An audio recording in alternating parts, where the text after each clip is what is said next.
Assalamualaikum warahmatullahi wabarakatuh. Selamat malam, teman-teman dan Ibu. Terima kasih atas kesempatan yang telah diberikan ini. Dan pada sesi ini, kami kelompok 10 akan memaparkan konsep dari chapter 17, yaitu mengenai materi investment secara praktis dan akuntansial. Nah, di sini kelompok 10 ada saya sendiri, Nafiza Lailul Fitri, dengan NIM akhir 188, lalu ada teman saya, Angelika Rifayanti, dengan NIM akhir 210, lalu ada teman saya lagi, Desta Tiana, dengan NIM akhir 215, dan yang terakhir adalah Al-Fatir, dengan NIM akhir 051. Oke, sebelum kita mulai ke inti materi, di sini ada table of contents yang akan kami bahas di malam ini, yaitu yang pertama ada general information of investment, lalu yang kedua adalah learning objectives pertama, yaitu accounting for debt investment, lalu learning objectives kedua, accounting for equity investment, dan learning objective ketiga, yaitu equity method of accounting, serta yang terakhir adalah learning objectives 4, major issues related to debt and equity investment. Lalu ada sedikit latihan-latihan dan materi soal. Oke, mungkin bisa di next saja. Yang pertama adalah investment.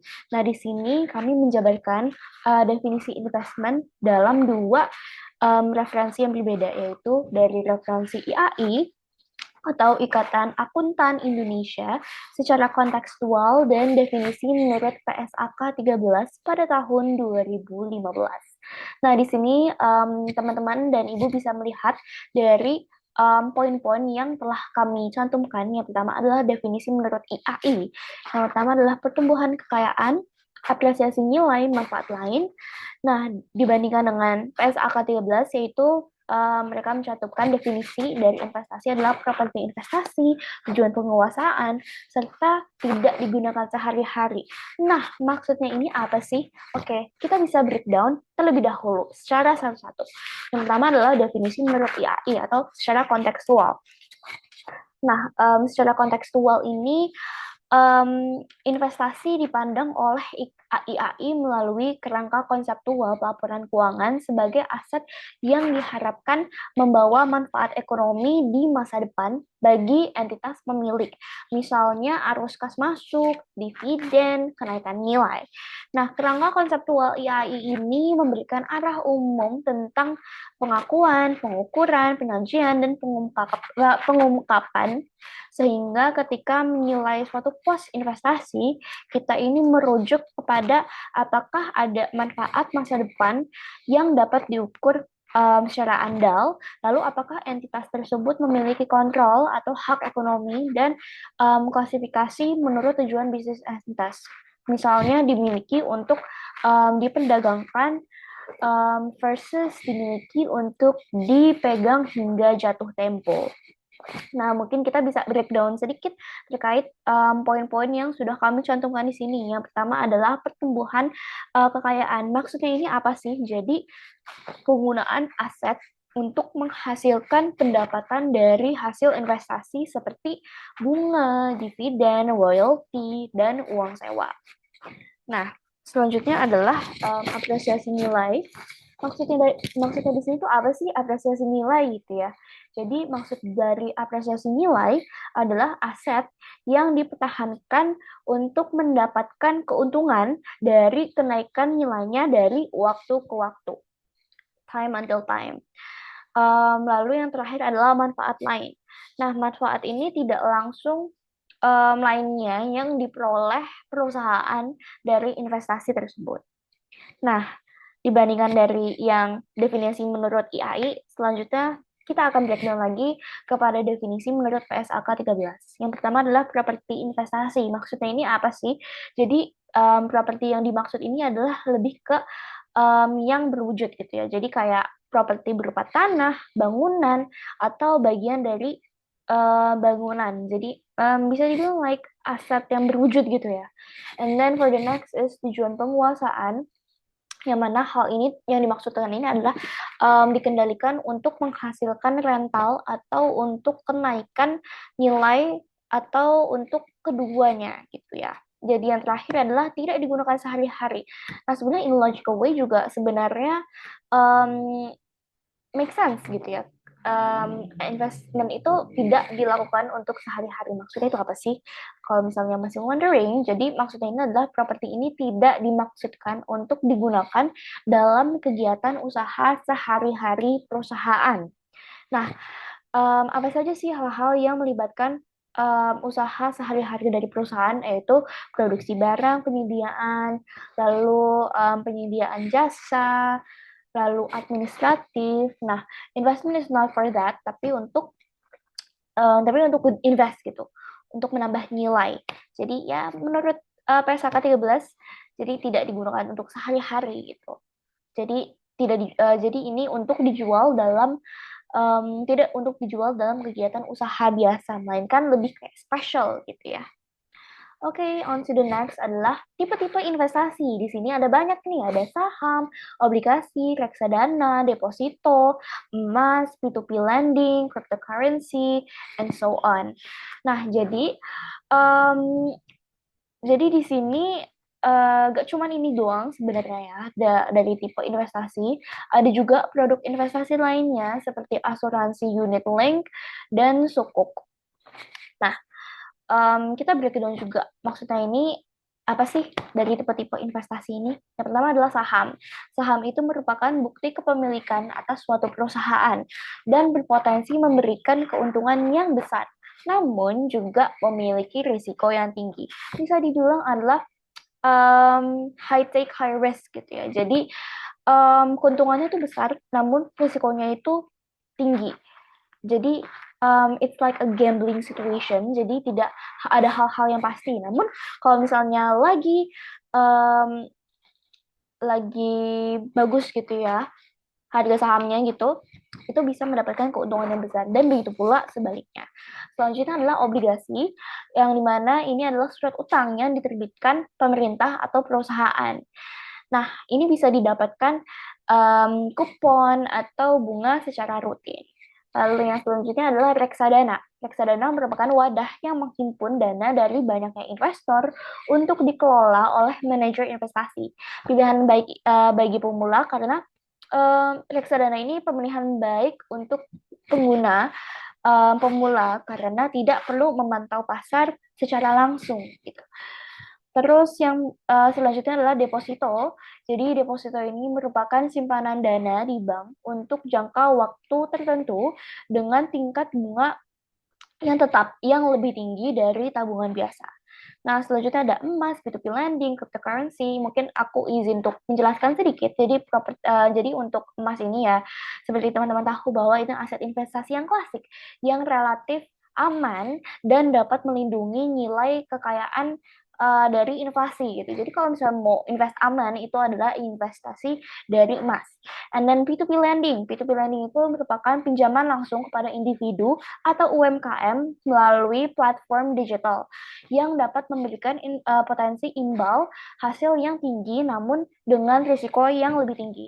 Actually it's quite similar to saham, tapi ini lebih ke pinjaman langsung kepada seseorang atau pada UMKM dengan aplikasi atau digital platform tertentu. Nah, jadi ya high tech high risk juga. Dan cryptocurrency ini merupakan aset digital seperti Bitcoin and Ethereum yang populer, namun memiliki nilai yang belum jelas dan cenderung beresiko tinggi. Jadi bagi pemula it's not really that recommended karena merupakan gambling situation juga, tapi lebih gambling karena nilainya itu belum jelas dan risikonya itu lebih tinggi. And then ada sukuk, terus ada properti dan lain-lain. Seperti itu. Nah, jadi di sini ada contoh dari tipe investasi. Di sini ada saham. Contohnya itu adalah membeli saham emiten besar seperti di BCA atau Astra Internasional untuk mendapatkan potensi keuntungan dari kenaikan harga saham atau capital gain atau pembagian dividen tahunan. Nah, jenis saham itu nggak cuma satu, tapi ada beberapa. Ada blue chip, dividen, common stock, dan preferred stock. Selanjutnya adalah contoh dari obligasi. Obligasi di sini ada pemerintah dan perusahaan. Jadi contohnya ini kalau misalnya investasi obligasi pemerintah itu surat berharga negara atau SBN. Terus kalau misalnya itu adalah obligasi yang diterbitkan oleh pemerintah Indonesia untuk membiayai anggaran negara. Terus untuk ORI, obligasi retail Indonesia itu menawarkan kupon dengan tingkat bunga tetap dan pembayaran secara periodik. Lalu SBR itu mirip dengan ORI, tapi kuponnya itu bersifat floating dan disesuaikan dengan perubahan suku bunga besar. Lalu ST itu obligasi syariah yang tidak dapat diperdagangkan di pasar sekunder, tetapi menawarkan imbal hasil yang menarik. Lalu selanjutnya adalah reksadana. Nah, jadi di sini tuh ada berbagai macam juga ya. Jadi reksadana saham ini berinvestasi pada perusahaan, reksadana pendapatan tetap yang berinvestasi pada obligasi, reksadana pasar uang berinvestasi pada instrumen pasar seperti deposito, dan reksadana campuran itu menggabungkan reksadana saham dan obligasi seperti Ashmore Dana Ekuitas Nusantara dan Manulife Dana Campuran 2. Dan maksudnya itu apa sih? Jadi ini ada berbagai macamnya juga dari tipe investasi reksadana. Jadi untuk yang reksadana saham itu fokus investasinya adalah menginvestasikan sebagian besar dana minimal itu 80% pada instrumen saham. Lalu untuk reksadana pendapatan tetap, itu fokus investasinya mengalokasikan dana minimal 80% ke dalam efek utang atau obligasi. Lalu reksadana pasar utang, itu fokus investasinya menempatkan dana ke dalam instrumen pasar uang berjangka pendek seperti deposito, lalu surat berharga komersial, dan sertifikat deposito. Lalu ada reksadana campuran. Seperti yang tadi udah saya jelaskan, itu reksadana campuran merupakan campuran dari yang saham dan obligasi. Nah, fokus investasinya itu adalah menggabungkan investasi dalam saham dan obligasi dengan proporsi yang bervariasi. Contohnya dari tadi Ashmore dan Ekuitas Nusantara dan Manulife Dana Campuran 2. Oke, on to the next adalah contoh dari tipe investasi deposito. Sama seperti yang sebelumnya, deposito ini juga ada tipenya lagi, ada subtipenya juga. Di sini ada deposito berjangka dan deposito falas. Deposito berjangka ini adalah nasabah, mekanismenya adalah nasabah menyetor dana untuk jangka waktu tertentu, misalnya 12 bulan, 3 bulan, and so on, dengan suku bunga tetap dan diterima saat jatuh tempo. Nah, keuntungan dari deposito berjangka ini, dana hanya bisa dicarikan setelah jatuh tempo. Nasabah mendapatkan imbal hasil berupa bunga yang lebih tinggi dari tabungan biasa. Contohnya itu BCA menawarkan deposito berjangka rupiah maupun valuta asing. Lalu deposito falas itu mekanismenya adalah dana disimpan dalam mata uang asing seperti dolar AS, dolar Singapura, euro, yen, and so on. Dan keuntungan dari deposito falas ini merupakan dapat melindungi nilai investasi dari fluktuasi nilai tukar mata uang asing. Nah, contohnya adalah ketika bank menawarkan opsi deposito falas gitu. Dan sebenarnya ada lagi, ada deposito on call dan deposito syariah. On to the next. Oke, di sini adalah metode pencatatan investasi saham. Di sini ada metode biaya dan nilai wajar, cost and fair value method, dan metode equity method yang akan dijelaskan oleh rekan-rekan teman saya pada next slide-nya. Oke, selanjutnya akan dilanjutkan oleh teman saya. Selanjutnya adalah apa itu definisi investasi utang. Instrumen utang yang menunjukkan hubungan antara kreditur dan debitur, di mana pemilik instrumen utang memiliki hak untuk menerima bayaran pokok seperti prinsipal dan bunga, yaitu interest, dari pihak yang menerbitkan instrumen utang tersebut. Instrumen utang ini bisa berupa obligasi, surat utang, piutang, wesel, atau dalam bentuk surat pengakuan utang lainnya. Boleh di next. Nah, dalam PSAK 71, yaitu tentang instrumen keuangan, investasi utang harus diklarifikasikan dalam salah satu dari ketiga kategori pengukuran, dan klasifikasi ini ditentukan dengan memperhatikan dua penting, yaitu ada model bisnis entitas, dan uji arus kas kontraktual. Nah, untuk kategori pengukuran ada amortisasi cost, ada fair value through other comprehensive income, dan fair value through profit or loss. Boleh di next. Nah, di kriteria klasifikasi ini yang pertama adalah biaya perolehan di amortisasi atau amortisasi cost. Nah, kategori pertama adalah biaya. Kategori ini berlaku bila model bisnis entitas adalah menahan instrumen hingga jatuh tempo atau fallback. Nah, investasi utang diukur pada biaya perolehan awal ditambah atau dikurang dengan amortisasi diskonto atau premi menggunakan metode suku bunga efektif serta dikurangi dengan kerugian kredit ekspektasian. Pendapatan bunga diakui dalam laba rugi berdasarkan metode bunga efektif, sementara fluktuasi nilai wajar pasar tidak mempengaruhi laporan laba rugi. Tujuan utamanya dari pengukuran biaya perolehan di amortisasi ini adalah untuk mencerminkan nilai ekonomis yang lebih realistis dibandingkan hanya mengandalkan nilai nominal atau nilai pasar saat. Next. Yang kedua adalah nilai wajar melalui penghasilan komprehensif lain. Kategori kedua ini khusus untuk instrumen utang. Kategori ini berlaku bila model bisnis entitas adalah menahan instrumen atau menerima arus kas kontraktual sekaligus memiliki niat untuk menjual sebagian instrumen. Lanjut. Nah, yang ketiga ini adalah nilai wajar melalui laba rugi. Instrumen utang harus ditetapkan ke kategori ini bila tidak memenuhi kriteria kedua kategori tersebut.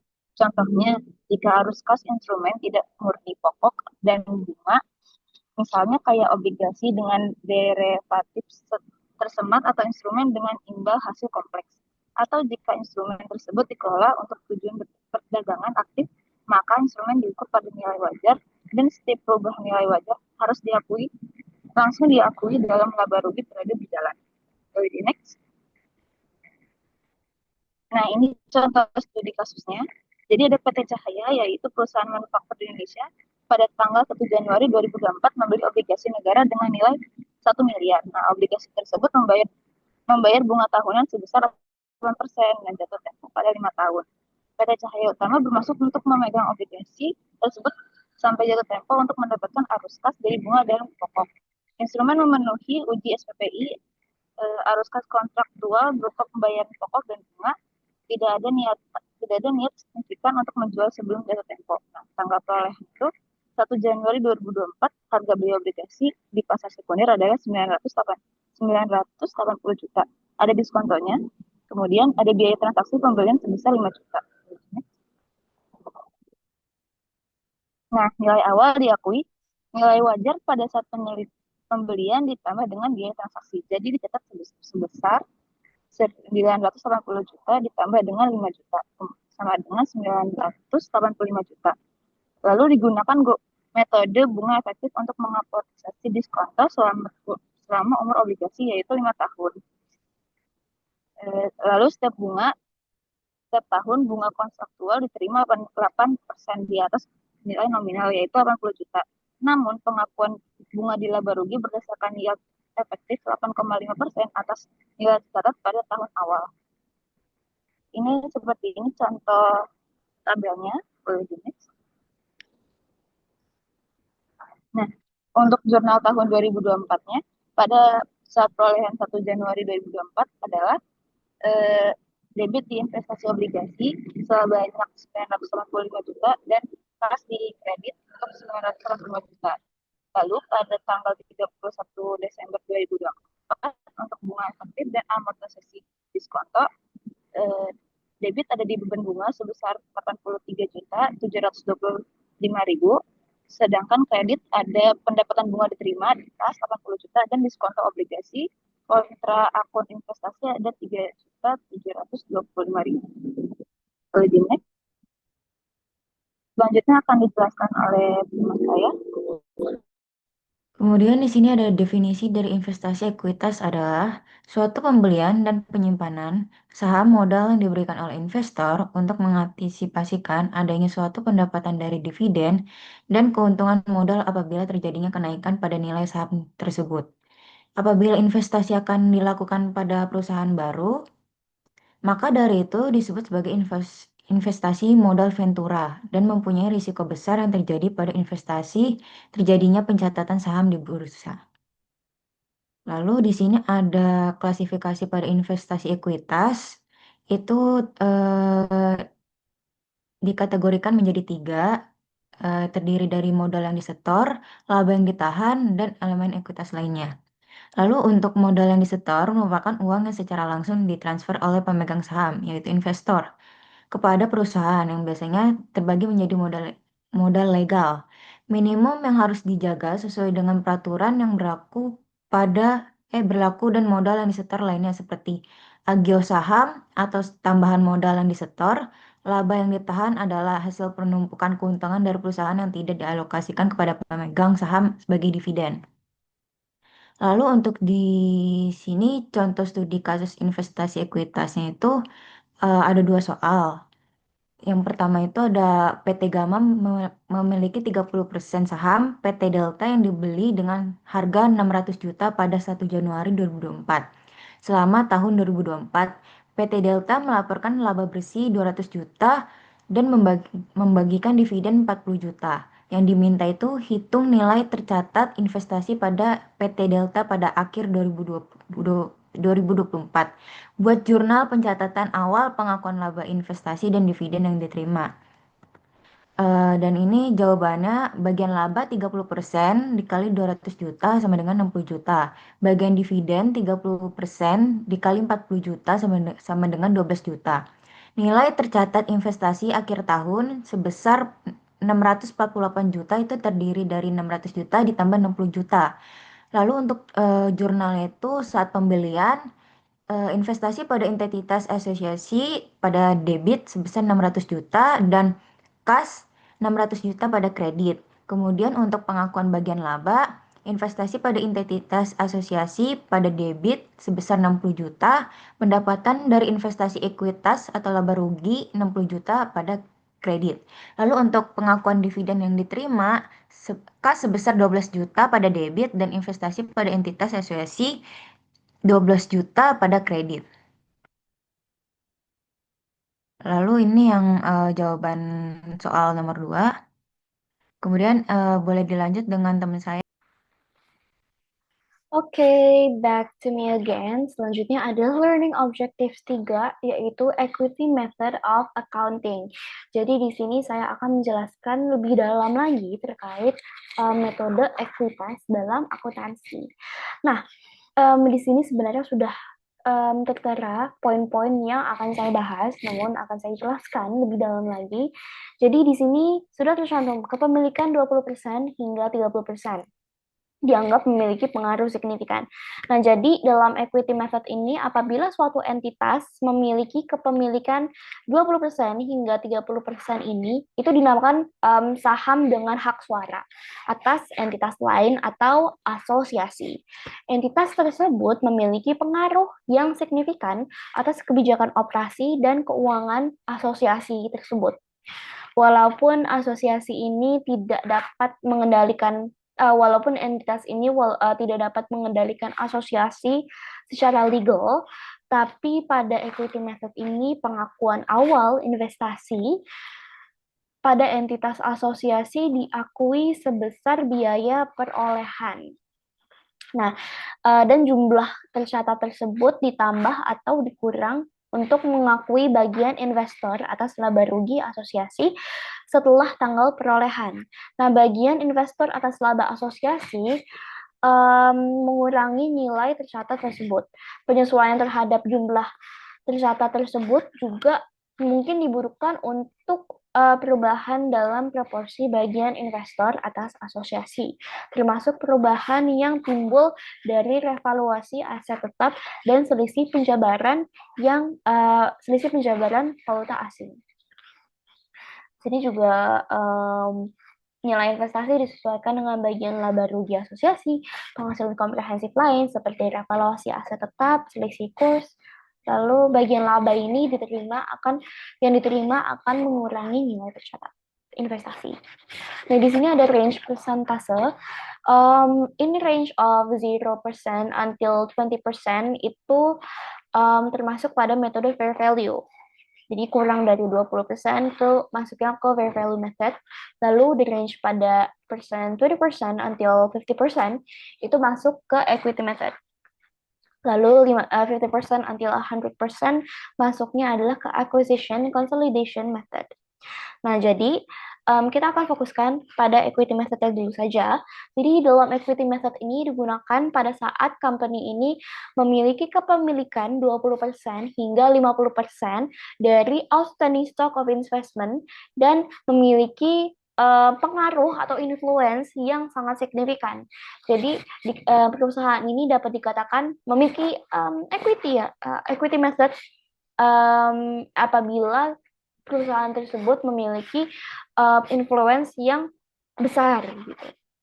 Tapi kalau misalnya in case ada perusahaan yang kurang memiliki influence yang besar, itu berarti masuknya ke fair value method karena kurang proporsional minimum persentasenya minimum dari kurang dari 20%.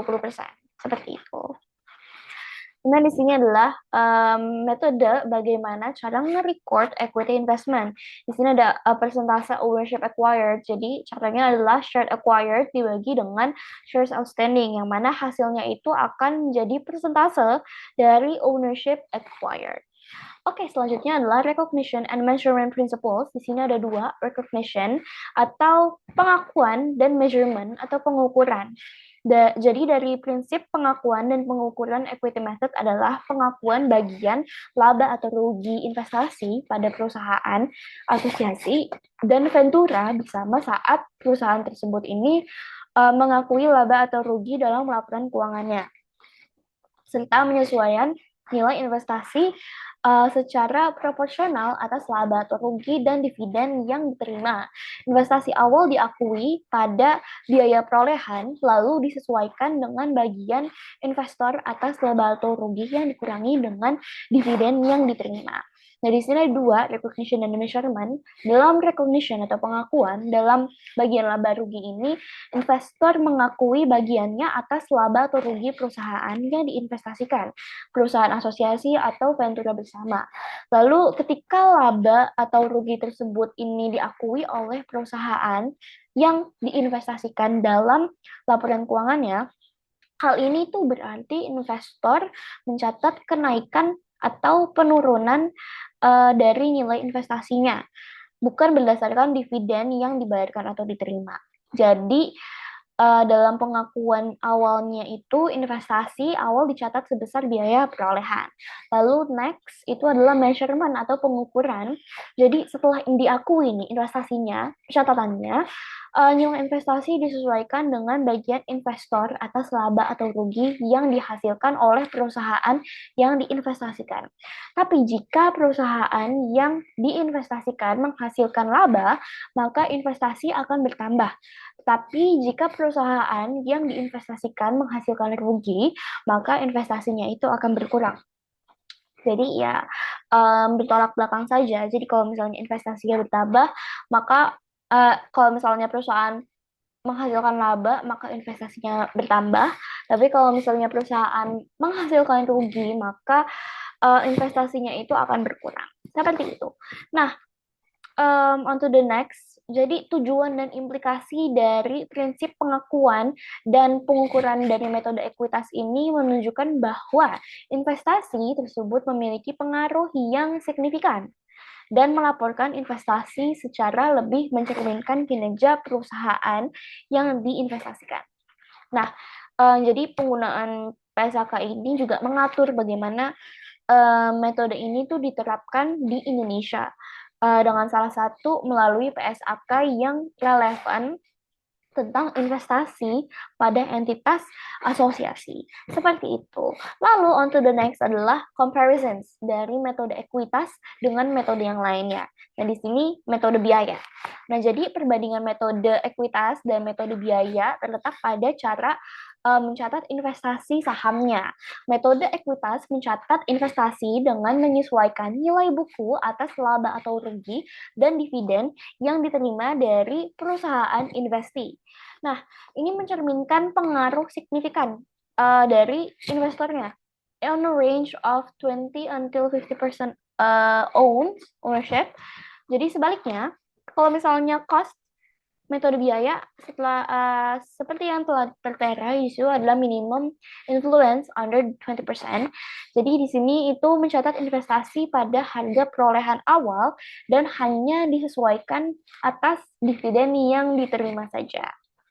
Lalu, on to the next, ini metode ekuitas digunakan ketika investor memiliki pengaruh signifikan terhadap perusahaan yang diinvestasikan, seperti yang telah saya jelaskan on the previous slide. Jadi, metode ekuitas ini dapat digunakan apabila sebuah perusahaan ini memiliki influence atau pengaruh yang besar terhadap investasinya seperti itu. Nah, umumnya ini ditandai dengan kepemilikan saham antara 20% until 50%. Jadi on range on that itu masuknya ke equity method. Tapi kalau misalnya under itu masuknya ke fair value method. Tapi kalau over 50% itu masuknya kepada consolidation method. Nah, dengan pencatatan laba ruginya gitu. Jadi investor ini mencatat bagaimana bagiannya atas laba atau rugi perusahaan yang diinvestasikan dalam laporan keuangannya mereka. Namun untuk pencatatan dividen yang diterima ini tidak dicatat sebagai pendapatan, tetapi sebagai imbal hasil investasi yang mengurangi nilai tercatat investasi saham perusahaan investor. Nah, seperti itu. Jadi inserting the invested profit loss, reduce investment value. Nah, berbeda dengan cost method, metode biaya ini mencatat investasi berdasarkan biaya perolehan awal dan digunakan ketika investor ini tidak memiliki pengaruh signifikan atau kontrol terhadap perusahaan investasi. Biasanya karena kepemilikannya ini kurang dari 20%.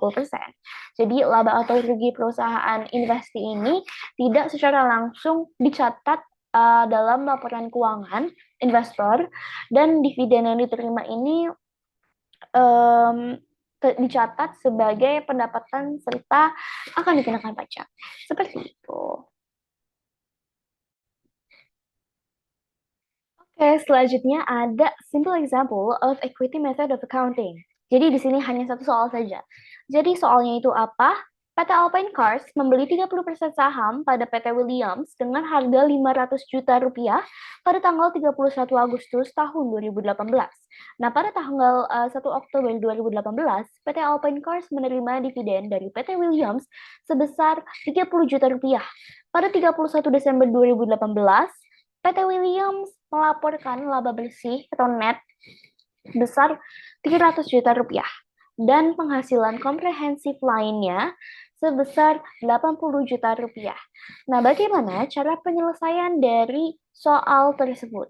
Berikut adalah jurnal yang dibuat oleh PT Alpine Cars selama tahun 2018 pada slide berikutnya. Oke, seperti yang tadi sudah dilihat soalnya, jadi si PT Alpine Cars ini telah membeli saham sebesar sekian, terus PT Alpine Cars menerima dividen sebesar sekian, dan PT Williams melaporkan laba sebesar sekian. Tapi saya izin untuk intermezzo sedikit. Jadi prinsip akuntansi yang dipakai pada soal ini adalah metode yang digunakan adalah metode ekuitas. Tentang investasi pada asosiasi. Intinya itu investasi ini dicatat awalnya sebesar perolehan atau cost, lalu dividen yang diterima dari asosiasi bukan diakui sebagai pendapatan, tapi mengurangi saldo investasi karena dividen ini dianggap pembelian modal. Lalu investor mengakui bagian proporsional dari laba bersih asosiasi sebagai pendapatan investasi atau share of profit. dan jumlah itu meningkatkan nilai tercatat investasi. Lalu bagian investor atas OC itu OC asosiasi itu diakui ke OC atau penghasilan comprehensive line. Other comprehensive. Jadi pada investor dan juga menambah nilai tercatat investasi.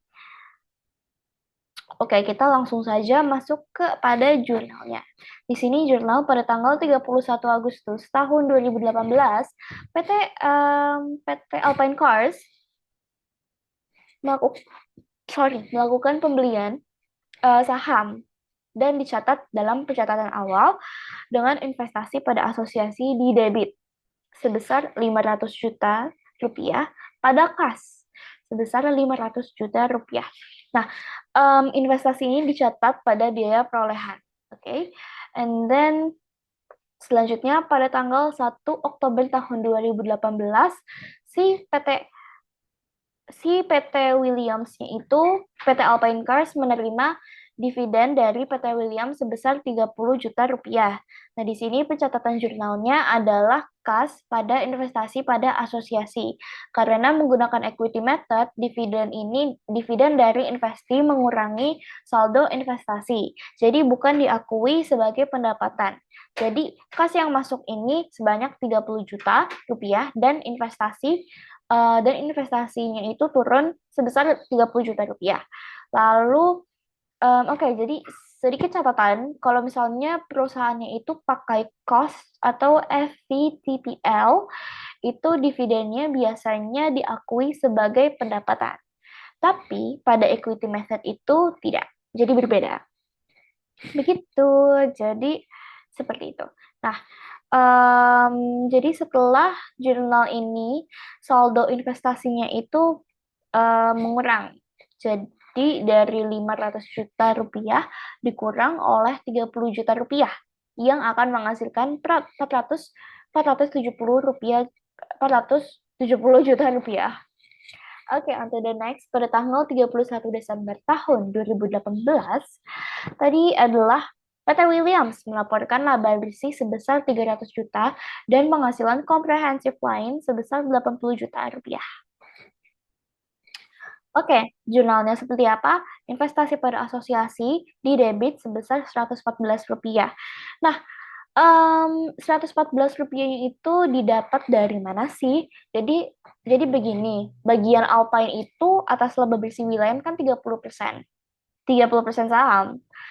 Dikali dengan 300 rupiah, yang mana PT Williams itu yang melaporkan laba bersih sebesar 300 juta rupiah. Jadi 30% dari saham tadi dikali sama laba bersihnya itu menghasilkan 90 juta rupiah. Jadi di sini pendapatan investasinya dimasukkan kepada kredit sebesar 90 juta rupiah. Kenapa dikredit? Dikredit ke pendapatan investasi karena itu laporan laba rugi kan. Jadi yang didebit. Jadi yang didebit itu akun investasinya seperti itu. Lalu on to the next, bagian Alpine itu atas OC Williams itu kan tadi sahamnya 30%. Nah, terus tadi ada 80% itu komprehensif lainnya. Nah, itu dikali juga. Jadi 30% dikali sama 80 juta, hasilnya itu 24 juta rupiah. Nah, itu juga dikredit. Dikredit ke penghasilan komprehensif lain atau OC dan didebit ke akun investasi seperti itu. Nah, dijumlahlah keduanya itu. Hasilnya adalah 114 juta rupiah. Jadi 90 juta rupiah ditambah 24 juta rupiah itu kalau dijumlahkan adalah 114 juta rupiah. Nah, sehingga akun jurnalnya adalah investasi pada asosiasi di debit sebesar 114 juta rupiah, pada pendapatan investasi secara kredit sebesar 90 juta rupiah, dan penghasilan komprehensif lain secara kredit sebesar 24 juta rupiah. Nah, jadi setelah jurnal ini saldo investasi ini menjadi 470 juta ditambah 114 juta. Hasilnya adalah 584 juta rupiah. Nah, jadi nilai tercatat akhirnya itu pada tanggal 31 Desember tahun 2018 adalah 584 juta rupiah. Nah, if you wondering kenapa dividen ini mengurangi investasi? Karena metode ekuitas, jadi dividen dari investasi itu dianggap pengembalian atas modal yang diinvestasikan, bukan laba investor. Jadi laba investor ini diakui melalui share of profit dan bukan melalui dividen. Lalu pendapatan investasi itu kan share of profit ya, seperti namanya. Ya itu sebenarnya share of profit, jadi bukan dividen. Jadi di angka 90 juta rupiahnya ini tercatat ke laba rugi sebagai pendapatan investasi. Seperti itu. Lalu OSHI dari investi. Itu misalnya itu kan komprehensif lain ya. Pendapatan komprehensif lain. Jadi misalnya itu seperti remeasurement dan course gitu. Jadi bagian investor harus diakui di komprehensif lain investor dan juga menyesuaikan nilai investasi yang ada di debit. Jadi kayak lebih ke penyesuaian yang ada di debit juga sih. Terus periode pengakuannya itu secara teknis investor hanya mengakui bagian laba investasi sejak tanggal perolehan sampai akhir periode pelaporan. Dalam soal ini pembelian ini kan di Agustus dan pengakuannya itu penuh 30% ya saham dikali 300 juta. Dan ini menunjukkan ada pengakuan penuh gitu. Jadi tidak di pro rata di praktik. Tapi kayak kalau misalnya di praktik nyatanya itu sering diperhitungkan pro ratanya. Misal jadi laba 300 juta adalah untuk seluruh tahun. Investor yang memperoleh selama 31 Agustus hanya mengakui bagian laba dari 1 September hingga 1 Desember. Seperti itu.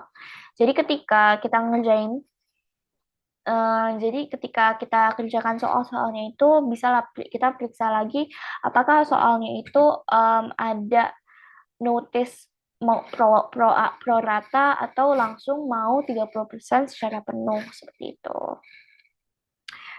Oke, I think that's all from me dari contoh dari equity method of accounting ini. Kita bisa next.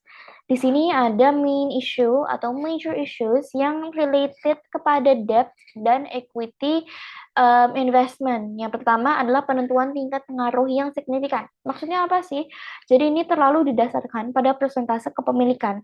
Nah, hal ini akan berimpact pada salah klasifikasi investasi, pengaruh terhadap laba rugi investor, nilai investasi di laporan posisi keuangan, serta subjektivitas dan berpotensi bermanipulasi. Kedua adalah penentuan nilai wajar pada investasi. Maksudnya adalah investasi awal dicatat sebesar harga perolehan. Dengan hal ini akan berimpact pada risiko salah saja investasi, distorsi laporan keuangan, kesulitan audit dan transparansi, potensi manipulasi, serta pengaruh ke rasio keuangan. Yang ketiga dan yang terakhir adalah penyesuaian akumulasi pendapatan. Jadi di sini tuh investor perlu menyesuaikan nilai investasinya berdasarkan perubahan ekuitas pada investasi. Nah, hal ini akan berimpact pada kompleksitas pencatatan, risiko salah saja nilai investasi, distorsi laba dan ekuitas investor, meningkatkan biaya dan waktu pelaporan, serta transparansi yang berkurang. Jadi kalau misalnya in conclusion, in a nutshell gitu ya, major issues-nya itu sebenarnya bisa dikompile. Jadi determining significant influence, jadi subjektifnya itu bisa salah klasifikasi, terus nilai wajarnya itu sulit ditentukan, dan hal ini tuh akan menimbulkan risiko manipulasi, fraud gitu ya. Lalu ini tuh rumit dan jadi rawan salah saji, dan biaya pencatatannya itu tinggi, jadi benar-benar harus di check and recheck, dan pastiin bahwa pencatatannya itu tidak ada salah sajinya. Karena ini hal tersebut tuh akan ya rumit dan rawan salah saji. Terus salah klasifikasi, terus fluktuasi pasar yang akan berpengaruh besar kepada laba, lalu subjektif menilai ECL atau expected credit loss, dan di recognition atau disposal, yaitu perlakuan akuntansi saat dijual atau ditransfer. Seperti itu. Oke, selanjutnya akan dijelaskan oleh rekan saya.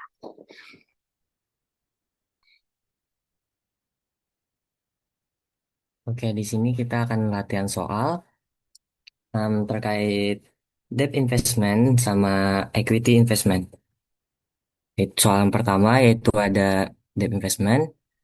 Pada tanggal 1 Juli 2023, PT Maju Jaya membeli obligasi pemerintah senilai 1 miliar rupiah secara tunai.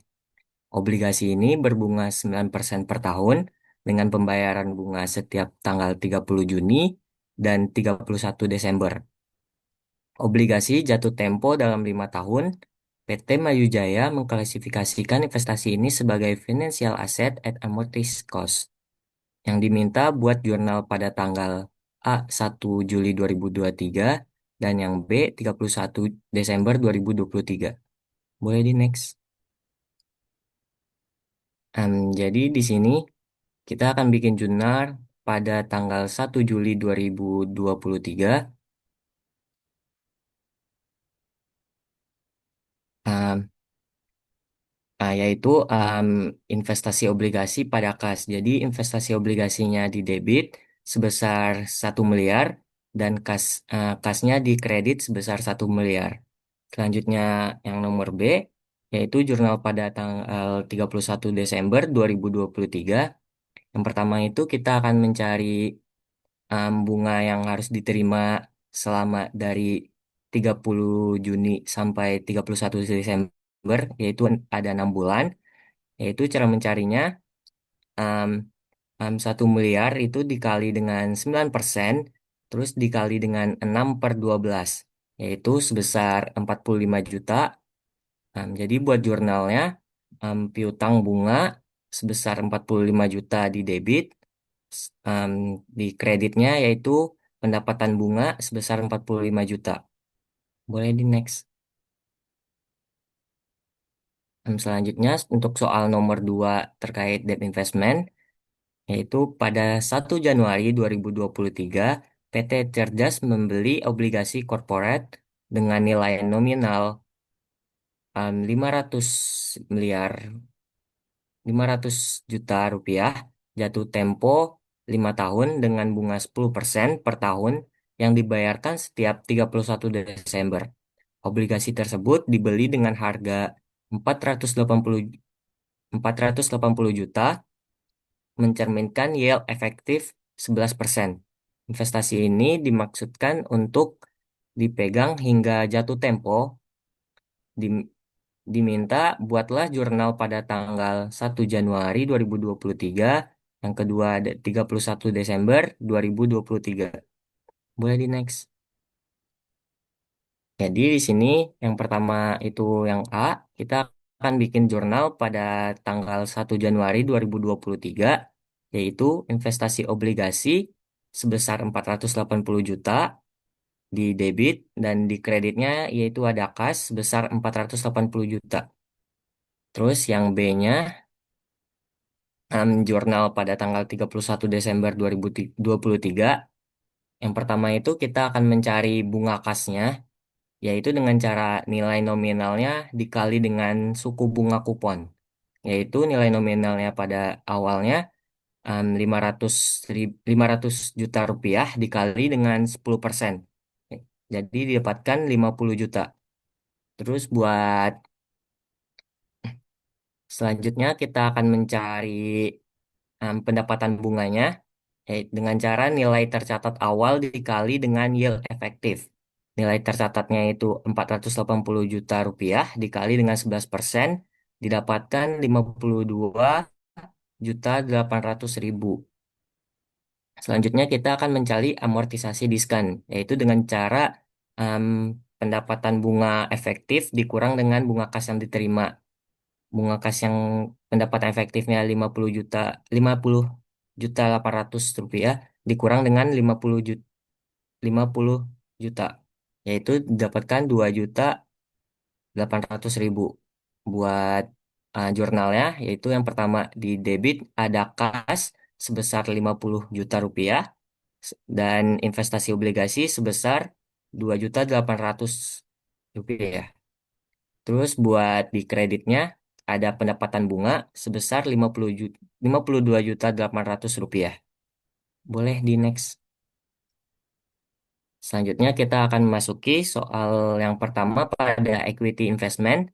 Soal yang pertama itu ada PT Indah memiliki 25% saham PT Karya yang dibeli dengan harga 2 miliar pada tanggal 2 Januari 2023. Pada tahun 2023, PT Karya melaporkan laba bersih sebesar 800 juta pada bulan April 2023.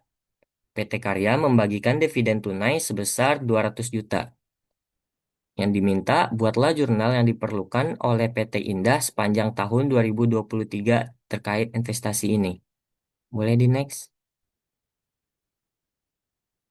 Oke, pertama itu ada pada tanggal 2 Januari 2023, yaitu em, investasi jurnalnya investasi pada investasi sebesar 2 miliar di debit, terus di kreditnya ada cash sebesar 2 miliar.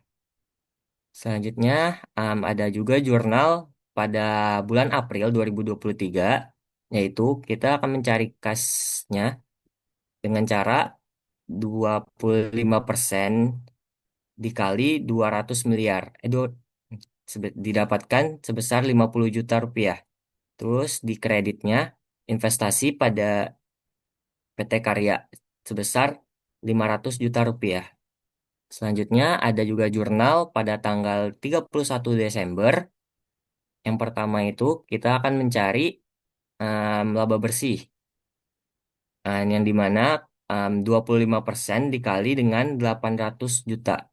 Jadi didapatkan jurnalnya investasi di debit sebesar 200 juta dan di kreditnya ada pendapatan dari investasi sebesar 200 juta. Boleh di next. Selanjutnya kita akan memasuki latihan soal yang kedua pada equity investment. Pada tanggal 10 Oktober 2023, PT Sukses membeli 50.000 lembar saham PT Unggul di Bursa Efek sebagai investasi jangka panjang. Ini diklasifikasikan sebagai trading security. Harga beli per saham adalah 1.200 dengan total komisi dan biaya transaksi sebesar 5 juta rupiah. Pada tanggal 31 Desember 2023, harga pasar saham PT Unggul adalah 1.250.000 per saham. Jadi yang diminta buatlah jurnal pada tanggal yang A 10 Oktober 2025 dan yang B 31 Desember 2023. Boleh di next. Jadi di sini kita harus mencari em, total biaya perolehnya. Yang pertama itu tadi tadi dia beli saham 50.000 lembar. Jadi dikali dengan harga sahamnya 1.200. Setelah itu ditambah dengan 5 juta. Didapatkan 65 juta rupiah. Jadi buat jurnalnya investasi saham trading di debit sebesar 65 juta rupiah dan di kreditnya ada kas sebesar 65 juta rupiah. Untuk jawaban yang B, jurnal pada tanggal 31 Desember 2023, yang pertama itu kita akan mencari nilai wajarnya. Di mana tadi si perusahaan membeli saham sebesar 50.000 lembar dengan nilai 1.250. Jadi itu didapatkan 62.500.000. Selanjutnya nilai bukunya itu ada 65 juta. Jadi di sana kita akan mengurangi antara nilai wajar dengan nilai buku 65 juta rupiah dikurang dengan 62.500.000 rupiah didapatkan 2.000 2.500.000. Jadi buat jurnalnya yaitu keuntungan atau laba yang belum direalisasi itu di debit sebesar 2.500.000 dan buat di kreditnya ada investasi saham trading sebesar 2.500.000. Oke, sekian pembahasan soal kita. Selanjutnya boleh dibalik ke host. Oke, terima kasih teman-teman. Jadi di slide yang sebelumnya adalah referensi dari materi-materi yang telah kami inputkan pada penjelasan dan presentasi kami. Boleh di next? Dan sekian presentasi dan penjelasan terkait materi investasi dari kelompok 10. Mohon maaf apabila ada kesalahan kata. Terima kasih. Wassalamualaikum warahmatullahi wabarakatuh.